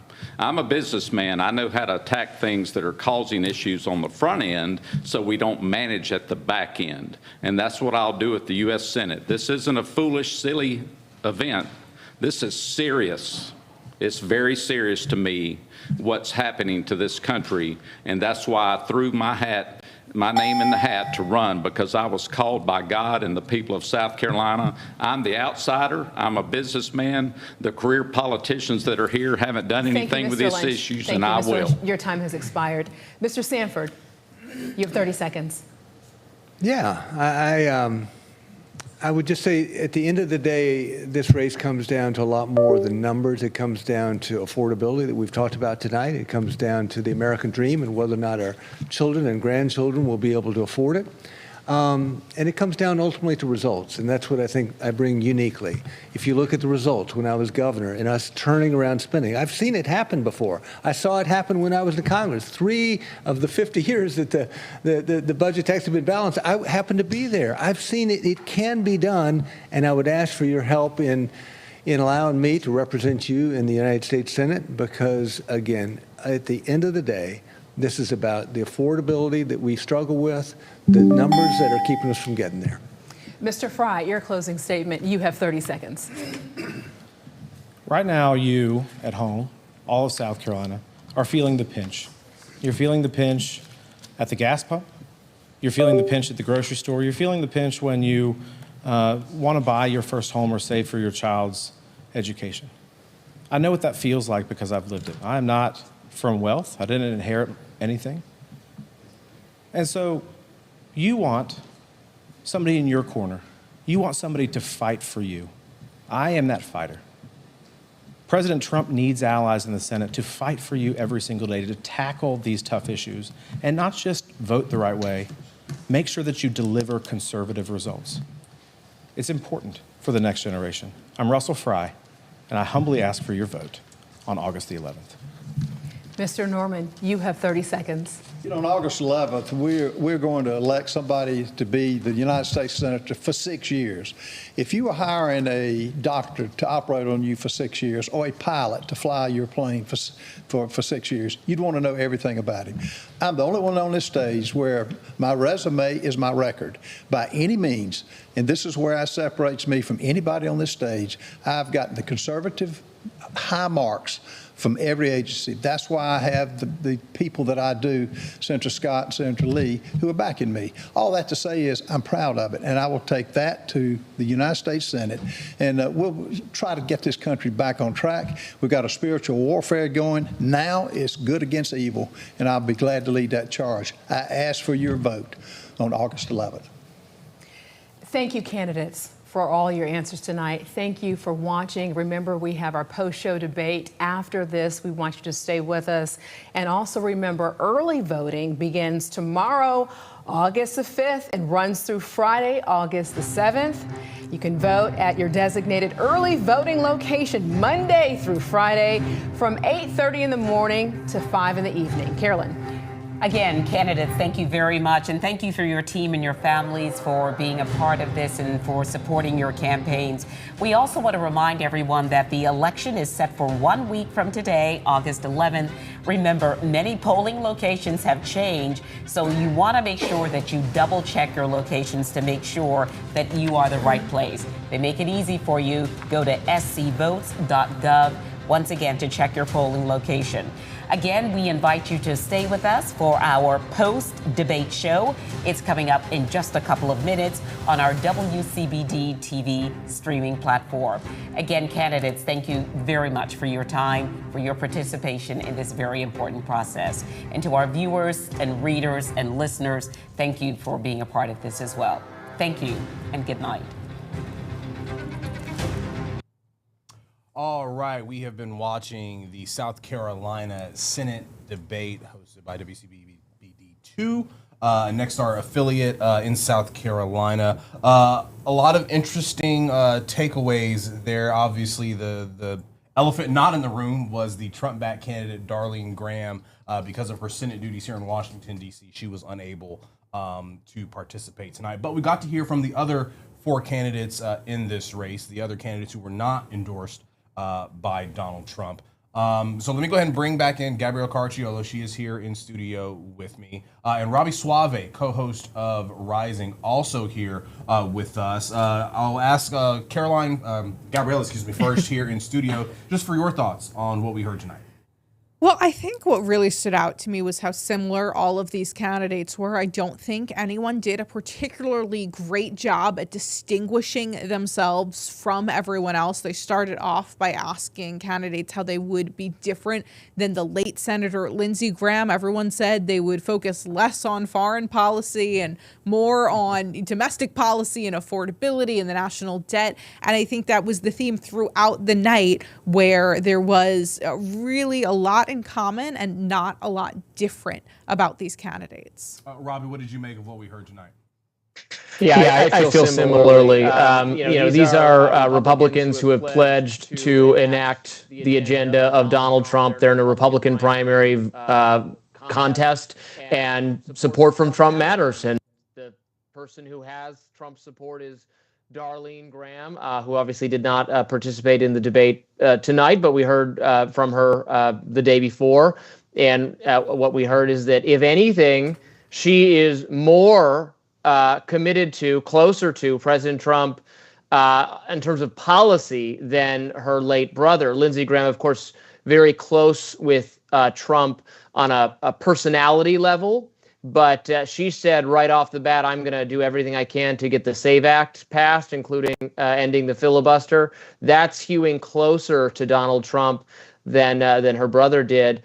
That strikes me as a very smart tactic, because what have these primary elections shown us so far is that there's one thing and one thing only that matters. That's Trump's support. She enjoys it. She's paying that back.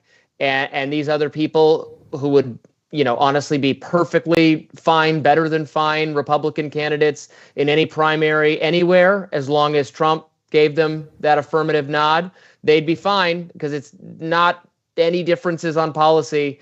But Darling Graham is the one who has the nod, and that seems pretty important to me. Yeah, do you think this is ultimately what we saw tonight was just a race for second place, basically? Knowing that this could very well go to a runoff, but it appears this is Darling Graham's race to lose. Yeah, I would say so. You know, if she was, and look, they have a case to make that it shouldn't be a coronation, it shouldn't be dynastic, it shouldn't be that you just pass it on to the person's relative. But this would not be the first time this has ever happened in Congress. There's Lisa Murkowski. It's all sorts of cases of the widow of a deceased member of Congress being appointed to, serving out the term is one thing, then being elected in your own right is another. But this is who Donald Trump wants for the position, and that's what matters to Republican primary voters the most. Second place doesn't get you anything. And really, Trump is looking for someone who's really as we're getting into this later hour in his second term, and he's been frustrated by even the occasional flashes of independence that Republicans are going to exercise. It's not very often, but occasional flashes of independence, even that is vexing to him. What better way to solve that by getting someone into that seat who is completely loyal to you on not just on personality the way Lindsey Graham was, but on the agenda as well. Carolyn Vakil is in studio with us as well on this big post-debate primary Tuesday night. Carolyn, what did you make of this debate? And I'll ask you the same thing. Is this still basically Darling Graham's race to lose? Sure. I think it's been interesting. I do agree that I do think it's Darling Graham's race to lose right now. You did see Russell Fry, a Congress member, who did take a slight aim at Darling Graham, who was not on the stage because she is, conducting Senate business, so she could not be here. So that was kind of interesting to see how often they were going to go at her. Another thing I found very telling was the fact that there were, many Republicans were uncommitted about whether or not they wanted to have John Thune serve as the Republican leader of the Senate. That's actually quite interesting as well. Also, I mean, in a sort of to Robbie's point earlier, in a way that it's a smart tactic if you're a Republican, because President Trump has been really frustrated with John Thune over the SAVE Act, certain pieces of legislation that he doesn't have Thune has mentioned that they don't have the votes for, and so it's sort of out of Thune's control, but Trump is directing the ire. And so what better way to signal that you are Trump-aligned than saying that you're non-committal to backing the Senate GOP leader for another term? That was an interesting question, Gabrielle. Do you support John Thune as the Senate Majority Leader? I didn't get a chance to watch the debate last night, but did we hear a similar question about this last night? And if so, did Darling Graham give an answer? No, this hasn't come up before, so I think it is a very interesting question because of all of the tension that we've seen recently based on the answers we got from Senator Darling Graham last night. Most of her answers started with, I support the president or I follow the president, so I imagine she would have perhaps said something along those lines, but it's almost what it seemed like a lot of these other candidates were saying as well, without saying, well, if the president doesn't want him to be leader, I won't either. They just kind of tiptoed around it, and we'll wait and see what happens. Senator Thune last week actually told myself, a group of other reporters, well, the president doesn't get to vote for who the majority leader in the Senate is, but there's been a lot of tension there, and the question about the filibuster, again, kind of goes back to that same point of, should John Thune be the Republican majority leader? Will it be the majority leader, come the next year after the midterms? Robbie, does a question like that just sort of indicate how large and how strong of a grip President Trump does have on the party when you have a guy like John Thune who is popular amongst his caucus, taking shots from the president? Sure, he's popular among the caucus, but Trump is dissatisfied with him, and MAGA is dissatisfied with him for that reason. Republican primary voters, MAGA, the base, they're with Trump. I mean, we've just had this test so many times. So Trump's frustration is their frustration, and it doesn't surprise me at all that one way these would-be senators could distinguish themselves by saying, I'm really going to tackle head on our leadership. Our leadership is letting down, true patriots all over the country. That, by the way, a similar thing is happening on the Democratic side. Everybody likes to challenge the establishment. Everybody likes to say leadership is bad. You don't win any points for saying, actually, leadership is pretty good. We like them, unless that leadership is Trump. So I see, and, maybe they can slightly cast themselves differently because she is, as of very recently, she is a senator. She's doing the business of the Senate tonight. Maybe they can tie her as somehow proximate to leadership. I think it's going to be a hard time. Honestly, I feel a little bad for them. The way it's supposed to go is you run in an election and the voters pick. Trump put his finger on the scale massively. But, politics doesn't care about your feelings. Tough luck. That's how it goes. Caroline, in terms of where this race goes from here, do we expect to see Darlene Graham out there on the trail, as maybe as much as her brother would have been, or is she going to maybe have to stay back? She's obviously senators are about to go on this month-long recess, so she's going to be able to have the time to do it. But what sort of sense do you get from her as a candidate? A lot of talk has been, she's posting on social media, and it basically sounds sort of Republican red meat things that you would expect a Senate candidate to say.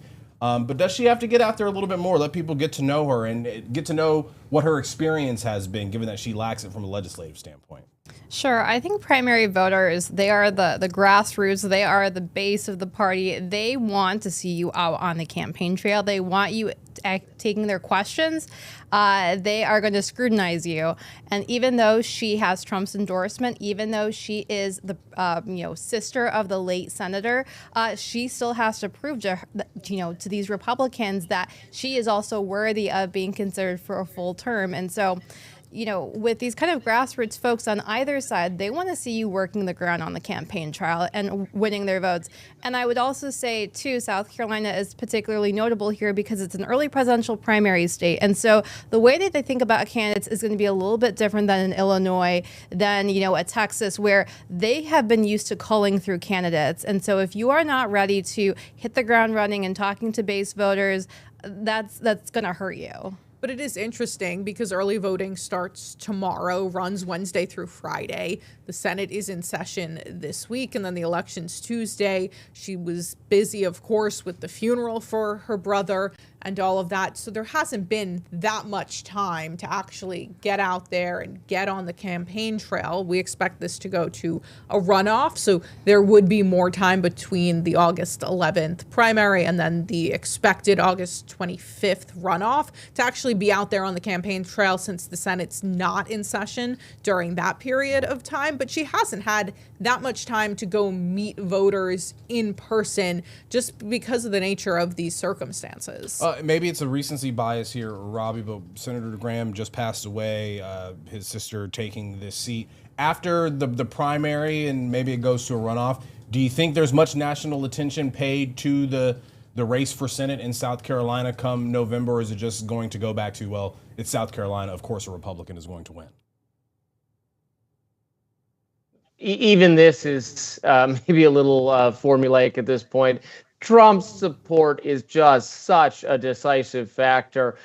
They haven't met her, but they've seen the Truth Social post. They've seen it reposted to Twitter, and that's what counts. I doubt South Carolina will get very much general election attention. In terms of policy, it will be interesting because Lindsey Graham is an idiosyncratic political figure, someone of more of a Bush-era neoconservative, someone who had at his funeral Benjamin Netanyahu and Volodymyr Zelensky, who passed away at a time where he had been just incredibly successful at bringing Trump on board his preferred foreign policy agenda. Remember, Lindsey Graham was once totally opposed to Donald Trump because he worried that Donald Trump would not do the things on foreign policy that he thought were so important. He had long wanted U.S. strikes on Iran along the exact lines that Trump has carried out in this second term. It's a remarkable testament, regardless of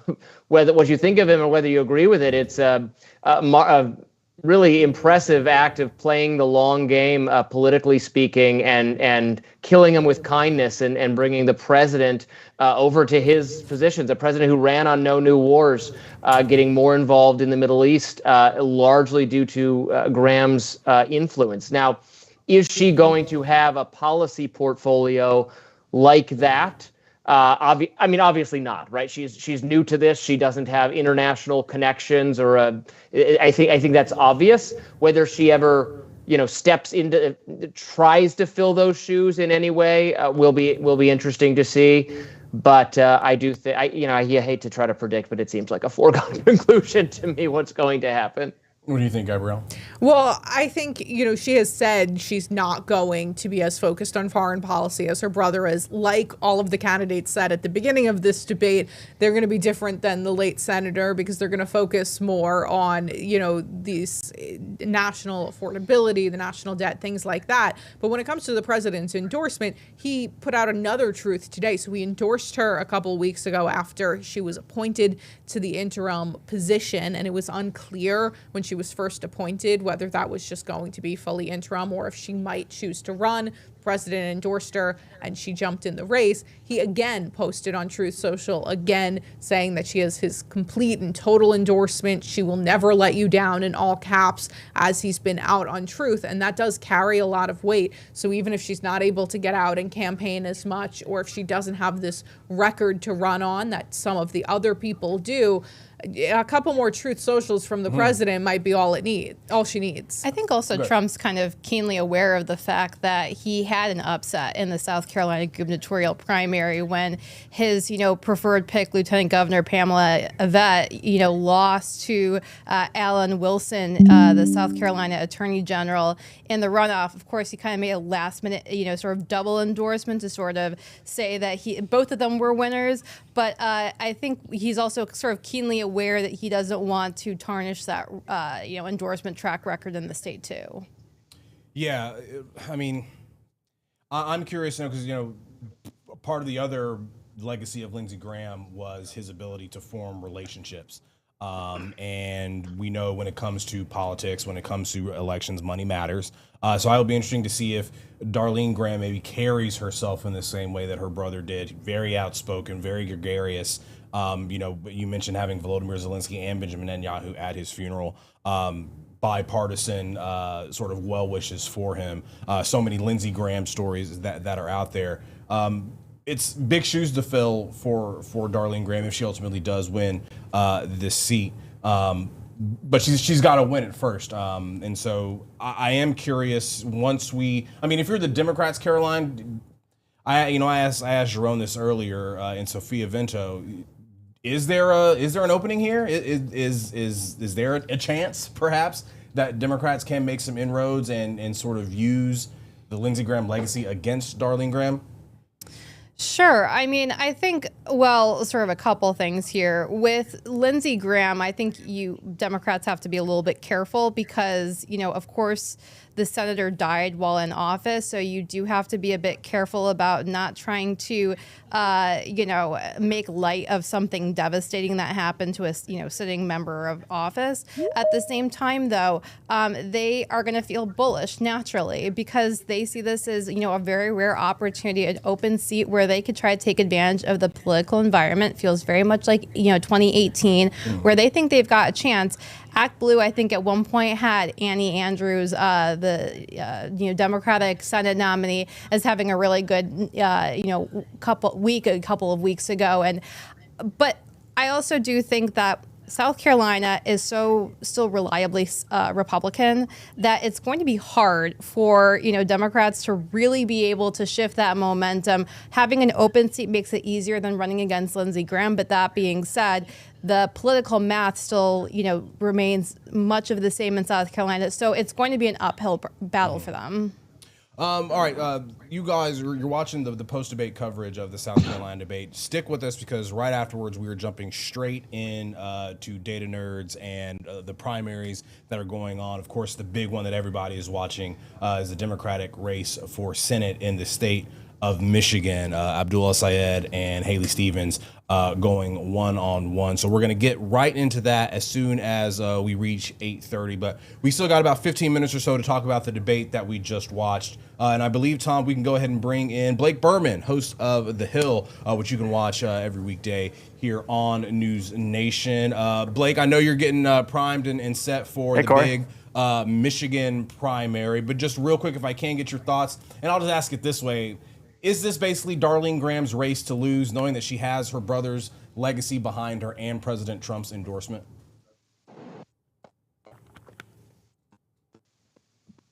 Would seal it. The numbers, at 98 or 99%? I think you can round there and get the general theme of what a Trump endorsement means in Republican primaries. South Carolina is an interesting one. I just started plugged in and started listening to you guys. So I don't know if you got into this, but I'm sure you did. They never turn over Senate seats in South Carolina. Like when you got a Senate seat down there, they change senators every few decades or so. It seems like, and so for Darlene Graham, obviously, look, it's familiar, right? It's quite literally a Senator Graham. But the interesting thing was in earlier this week when she was in one of the other debates there in South Carolina, how she basically said that she differs from her brother. Obviously, we knew that she was going to have more of a focus on domestic more so than foreign issues, right? But she differed from her brother on the Save America Act, and that we know is a top, if not maybe the biggest issue domestically from President Trump's perspective at this point in time. And so for Darlene Graham, I mean, look, it's obviously a crowded field there. A lot of names that are well known in South Carolina: Ralph Norman, Russell Fry, right? Mark Sanford. So obviously this one gets incredibly interesting next week. And just the circumstances of this are obviously unfortunately unique as well. And to your point, Blake, it was interesting to see the moderators ask each of the candidates tonight, and again, Darlene Graham not on the stage, whether they would support John Thune moving forward as the majority leader in the Senate. A question, he's in a pickle, wasn't asked last night. Yeah, he's in a little bit of a pickle. I think he had a quote today, and I'm paraphrasing here, something along the lines of like, he's the only one in Washington who can count to 50. Right, and so he's pushing back on the president on this one, and it's an issue that Republicans in Washington have to deal with, and obviously asked tonight those folks up there on the debate stage, and the other side of it is at some point Democrats will be running the United States Senate as well, right? And that's the balance here. Like, if you blow it up now for your gain now, are you willing to live with the quote unquote consequences if that's, your side of the aisle eventually? And that's why there's been some hesitancy and resistance time and time again, every single time that this is brought up. All right, Blake, thank you very much for your time. I really do appreciate it. I know you're going to be with us later on as we get set for the primaries that are coming up. Of course, the big one everybody is watching is in Michigan. Cannot wait for those results to start coming down. Grab some pizza, my friend. We will see you a little bit later on tonight. Had 3 slices already. You had 3 slices already. That's Blake Burman, host of The Hill. All right, I'm going to say goodbye to Robbie Suave and Gabrielle. They're both going to be back later on tonight as we continue to go through the primary results. Carolyn Vakil sticking around with us. But let me go ahead and bring in Nicholas Anastasio, who's been with us before on primary nights, and Mick Mulvaney, NewsNation contributor. Guys, we appreciate your time this evening. Mick, we'll start with you. Was there really anything that any of these candidates could do to chip away at whatever momentum Darlene Graham has, A, being the sister of Lindsey Graham, and B, having Donald Trump's endorsement? Oh, sure. No. I don't think it's a foregone conclusion that she's going to win. The polling data I've seen in the last couple of days, and again, I'm from South Carolina, is that she's in first, but that Ralph Norman is a close second, and that Russell Fry is not a too distant third. Keep in mind, yes, Darlene has the support of President Trump. the most interesting data that I've seen in maybe the last 6 months, maybe the last 6 years, Corey, was some polling data early in this race before we knew Darlene was going to get in. And the question was fairly simple, and it was this. If Donald Trump endorsed a candidate, would that make you more or less likely to support that candidate? Now, one would expect that number to be in the high 90s of Republican primary voters in South Carolina. The real number was 40. In fact, 20% of the people said that a Trump endorsement would make them less likely to vote for that candidate, and 40% didn't think it moved the needle one way or the other. So it's a 40-40-20 kind of race. That's stunning to me, and probably stunning to Darlene Graham as well. No, I don't think she's a lock for this race. Do I think she'd get into the runoff? Probably. But look, Donald Trump's preferred candidate for governor lost in the state. People who are assuming that Darlene is going to win because she's got Trump's nomination don't know South Carolina. If she did not get the nomination, would that be sort of a bad omen for Trump nationally and his impact on the race as a whole come November? Or would that just be an isolated incident for South Carolina? It's hard to say. Look, I think a lot of Republican candidates around the country are trying to figure out right now how closely they want to be allied with the president. If you're in a hardcore right-wing district, fine, you were going to win anyway. But if you're in one of the swing districts, I think a lot of Republicans are thinking, you know what, I'm with president. He's got some great policies. I want to support him. But let me see if I can find one or two places where I can sort of distance myself from him, show people how I'm separate from him, independent from him. And I'm more interested in the people back home than in pleasing the guy in the White House. I think that dynamic is real. Look, Darlene Graham may well win. That's not the issue here. The question is, what is Trump's influence over the party? And I think it's fair to say it's not the same as it was, say, before the war started. Nicholas, if there is perhaps an opening here, did any of the candidates on stage tonight separate themselves and sort of raise their hand and say, I think I can be the one to not just beat the Trump endorsed candidate, but also win this election come November and be the senator from South Carolina? I think it's just hard to say. This is such an unexpected primary situation for any of the candidates in this race, including the incumbent senator.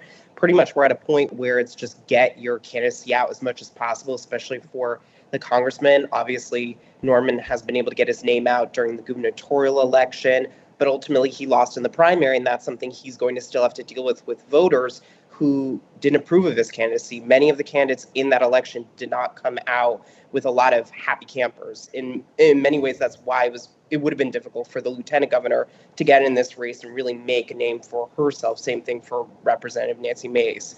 But ultimately, it's really just about who's going to get that runoff spot. I think there's an expectation the senator could get, maybe first place in the primary, and it's going to really be between Fry and Norman for who gets that second spot. And at the moment, ad cover is pretty much higher for Fry, so there's potential that Fry could benefit from that. Norman's gubernatorial candidacy could maybe hold him back, but it's really just going to be up to, whether the name ID that Norman possesses is much more beneficial than Fry, given the reduced timeline of this primary. Nicholas, what did you make of sort of each of these candidates taking the approach of, well, look, I have much respect for Lindsey Graham and the work that he did in the Senate, and fully respect his foreign policy chops. But if I get this nomination, I'm going to be focused more on domestic issues. What did you make of the candidates sort of taking that approach to how they would differentiate themselves from Lindsey Graham? I think that's also just an issue for Republicans generally. I think the late senator was very big on highlighting his foreign policy chops, and obviously that made sense. That was something that made him, very well known in the Republican conference. But ultimately, Republicans nationwide are trying to figure out how they can better address on cost of living issues, on affordability.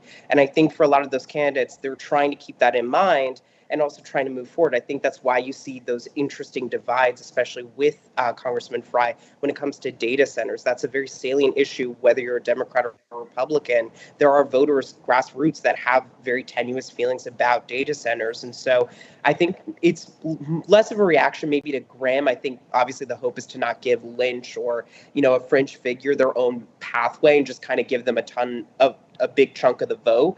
But ultimately, I think it's also just a general reaction where Republicans are just trying to figure out what they're going to do once Trump is gone. because ultimately this is final term. They're going to have 2 years after the midterms. They're going to have to figure out what they're going to do message-wise to keep voters, especially low propensity voters, back to them in the polls. So, Mick, if you were advising any of these other candidates not named Darlene Graham, what would you tell them to do between now and this special election? Talk about affordability, talk about domestic issues. To Nicholas's point, I think he's right in that a lot of the candidates are trying to pivot back to domestic issues. Why? Not to run away from Lindsey Graham and not to sort of carve off your own lane aside from Lindsey Graham. It's people don't vote based on foreign policy. They just don't. Look, I lived in South Carolina the last 20 years, and no one voted for Lindsey Graham because he was great on foreign policy. We voted for him because he thought he was good for the state. We thought he was a good senator. Yes, he made his name for himself in Washington, D.C. and nationwide for his foreign policy. But back home, he was still great at things like constituent service, great at listening to people, great at going to all the local meetings. He was a good grassroots politician. That's what gets people elected. Look, I asked Lindsey one time when I was in Congress from South Carolina, and he was the senator. I said, Lindsey, how is it you get reelected every single year when you vote like you do? He's like, well, Mick, that's easy because I get elected every 6 years. So for the 4 years after my election, I can do whatever I want as long as I vote the way that people want me back home to vote the last 2 years before my election.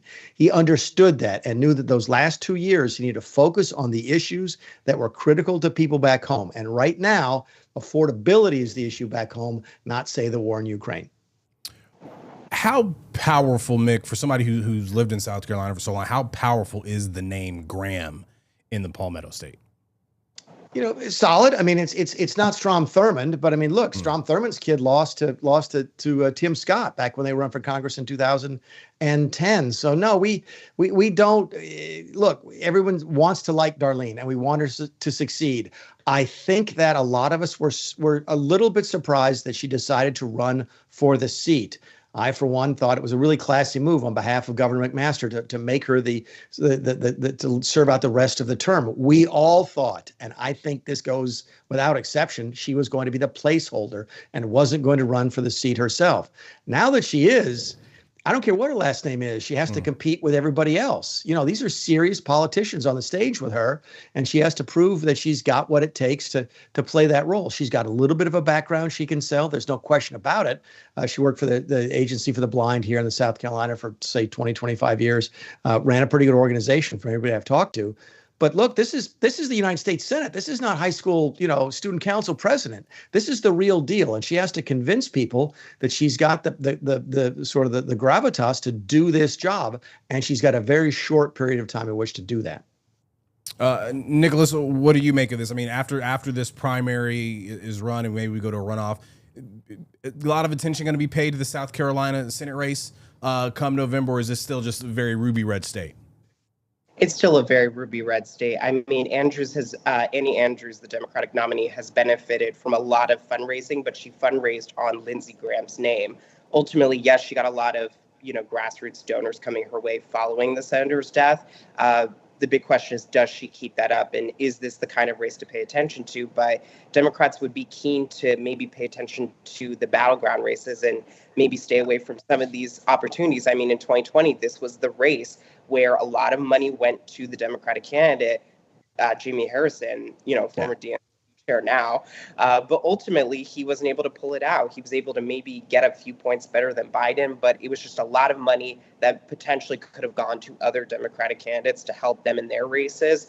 And so for Democrats, for the most part, they've been doing good concentrating their money in those competitive candidates. But if you give too much money to these secondary candidates where the environment's just too difficult and there's not enough grassroots infrastructure, ultimately it's not going to pan out. And for a lot of Democrats, they don't believe in that long-term goal. Infrastructure's got to be at the base. It can't just be by a candidate.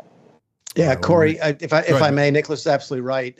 In 2020, the Democrats had probably as good a candidate as they could imagine. The candidate was the head of the state party. Jimmy Harrison was a really, really good Democrat candidate, had a great statewide presence, raised a ton of money. In fact, I remember Lindsey calling me during the 2020 race, asking me to help him raise money because of how much money Jamie Harrison was raising. Lindsey was legitimately concerned about the challenge that Jamie Harrison was bringing in 2020. And I think at the end of the day, Lindsey won by 10 or 12 points. It wasn't close. It's not going to be close again this year. Whoever wins this Republican Senate primary, the runoff, is going to be the senator from South Carolina. We will wait to see who it is. Mick Mulvaney, Nicholas Anastasio, guys, thank you so much for joining us. Mick, I know you're going to be with us a little bit later on as we finally start our primary coverage. So thank you for helping us get through the South Carolina Senate debate. We're going to take a quick break, and when we come back, we'll have the Hill Decision Desk 26 Data Nerds, a big primary night across America. Don't go anywhere.